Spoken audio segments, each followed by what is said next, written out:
চিংড়ি মাছটাকে আজকে আমি এভাবেই রান্না করেছিলাম। দেখো, কাঁচা লঙ্কা আর কালো জিরে ফোড়ন দিয়ে নিয়েছিলাম, আর আগে থেকে পেস্ট করে রেখেছিলাম 4-5টা কাঁচা লঙ্কা, সর্ষে আর 2-3টে কাজু বাদাম একসঙ্গে পেস্ট করে রেখেছিলাম, সেটা দিয়ে দিলাম। একটু হলুদ দিয়ে দিলাম, কাশ্মীরি লঙ্কার গুঁড়ো দিলাম। এবার ভালো করে মিশিয়ে নিয়ে পরিমাণ মতো লবণ দিয়ে দিলাম। এটা একটু ভাজা ভাজা যখন হয়ে যাবে তখন আমি ফেটিয়ে রাখার টক দইটা এতে দিয়ে দেবো। এবার এতে টক দইটা দিয়ে দিলাম, বাটি ধুয়ে একটু জল দিয়ে দেবো।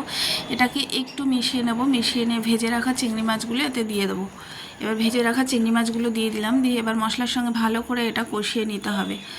মশলার সঙ্গে ভালো করে কষিয়ে নিয়েছি, চারিদিক থেকে দেখো তেল ছেড়ে দিয়েছে। এবারে এখানে আমি জল দেবো পরিমাণ মতো, বেশি জল দেবো না যেহেতু এটা ঝোল হবে না, একটু মাখা মাখা হবে। তো আমার হয়ে গেছে মশলাটা কষানো, আমি জল দিয়ে দেবো।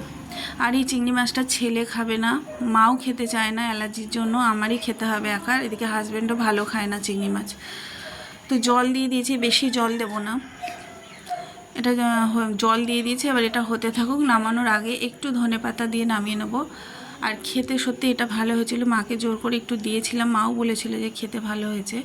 দেখো হয়ে গেছে। নামানোর আগে আমি একটু ধনেপাতা দিয়ে দিলাম, আর একটু কাঁচা সর্ষের তেল দিয়ে দেবো।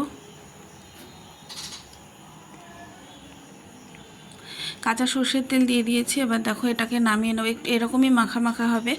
তো এই দেখো নামিয়ে নিয়েছি, কালারটা কি সুন্দর হয়েছে। এটাই ছিল আমাদের দুপুরের আজকে রেসিপি। এখানে ছিল আলু দিয়ে পাতলা করে ফোলে মাছের ঝোল, এটা চিংড়ি মাছ, আর এটা হচ্ছে ছেলের জন্য কাতলা মাছ ভেজে রেখেছি। ও এই দুটো মাছের একটা মাছও খাবে না। এটা হচ্ছে পাতলা করে ঝোল করেছে। এটাই ছিল আজকে দুপুরের আমাদের মেনু। কথা হচ্ছে পরের ভিডিও।